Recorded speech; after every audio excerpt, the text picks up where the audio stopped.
আসসালামু আলাইকুম। চলে আসলাম নতুন ব্লগে। আজ আমি একটা আমার সমস্যা নিয়ে কথা বলবো। আমরা কামরাঙা গাছ নিয়ে দেখেন, এই যে আমার কামরাঙা গাছটা ফলও আছে, ফুলও আছে। দেখছেন, ফল ফুল সমানে আছে পুরা গাছটা। এটা একটা 12 মাসি কামরাঙা, ধরতে লাগলেই থোকায় থোকায় ধরে। সমস্যাটা হলো ফলগুলো বড় হইতে পারে না। বড় না হওয়ার কারণ হলো কামরাঙা গাছের ফল ঝরে, কিন্তু ওরকমও না যে ঝরবে ঝরে যাবে, থাকবে। থাকেও মাশাল্লাহ, ভালো ফল থাকে। এখন এই ফলগুলো নিয়ে আমি একটা সমস্যার মধ্যে পড়ছি। সমস্যাটা হলো পাখির আক্রমণ। পাখিটা হলো টিয়া পাখি। মানে আপনারা জানেন ঢাকাতে টিয়া পাখি আছে। এই টিয়া পাখি কি করে, আমার কামরাঙা গাছের প্রত্যেকটা দিন সকালবেলায় আসি, বাস যেটা তার কাছে মজা লাগবে, যতটুকু মজা লাগবে ততটুকুই খাবে। বাকিটা সে নষ্ট করে চলে যাবে, কেটে কুটে কুচি কুচি করে দিয়ে চলে যাবে। দেখেন, এই যে বড় বড় ফল ফুল, কিন্তু পুরোপুরি আমি কামরাঙা যে আছে এই সুফলটা কিন্তু পাই না।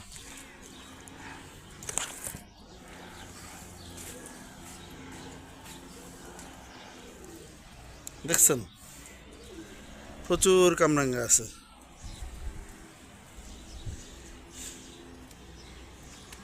এটা শীতকালে আসলে এটা ডরমেন্সি পিরিয়ডে চলে যায়, আর গ্রীষ্মকাল আসলে তখন পুরোপুরি সে সজাগ হয়, ফল ফুল দেয়।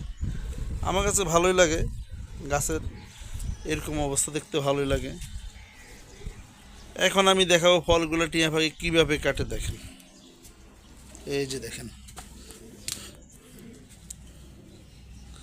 দেখছেন, তার কাছে যেটা ভালো লাগবে সেটা খাবে, বাকিটা সে ফেলে দিয়ে চলে যাবে।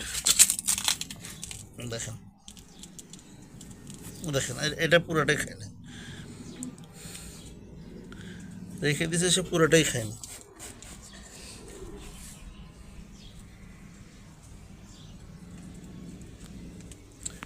এই যে দেখেন, প্রচুর ফল সে নষ্ট করছে। টিয়া পাখির কাজে হলো উল্টাপাল্টা।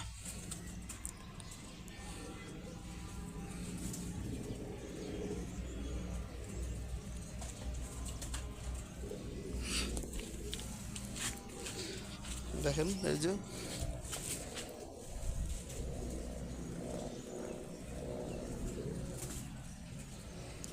কাজ হচ্ছে উল্টাপাল্টা কাজ। এটা ছাড়াও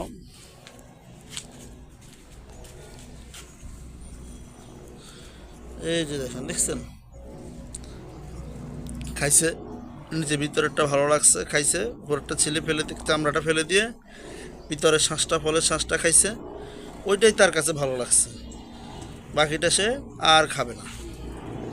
প্রত্যেকটা ফলের ক্ষেত্রে একই কাজ। দেখেন, এটা তার কাছে তিতা লাগছে, সে আর খায়নি।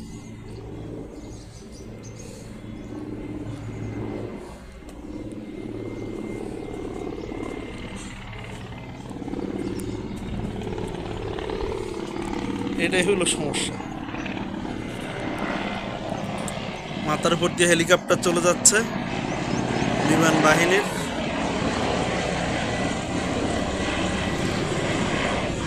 এই যে আমার ভিডিওটি যদি আপনাদের ভালো লাগে, লাইক শেয়ার কমেন্ট সাবস্ক্রাইব করবেন। ও হ্যাঁ, আরও একটা কথা আমি ভিডিও শেষে বলছি, আপনারা কিন্তু আমাকে সাপোর্ট দিচ্ছেন কম, একবারেই কম। আমার ভিডিওর সংখ্যা 180 থেকে 90টা হয়ে গেছে, শর্ট আর লং মিলিয়ে, কিন্তু আমি সেই পরিমাণ সাবস্ক্রাইব পাই নাই। সব মাত্র 39টা সাবস্ক্রাইব আছে আমার। আমাকে কিন্তু সবাই সাপোর্ট দিলে আমি আরও ভালো ভালো ভিডিও তৈরি করতে পারবো। আল্লাহ হাফেজ, আসসালামু আলাইকুম।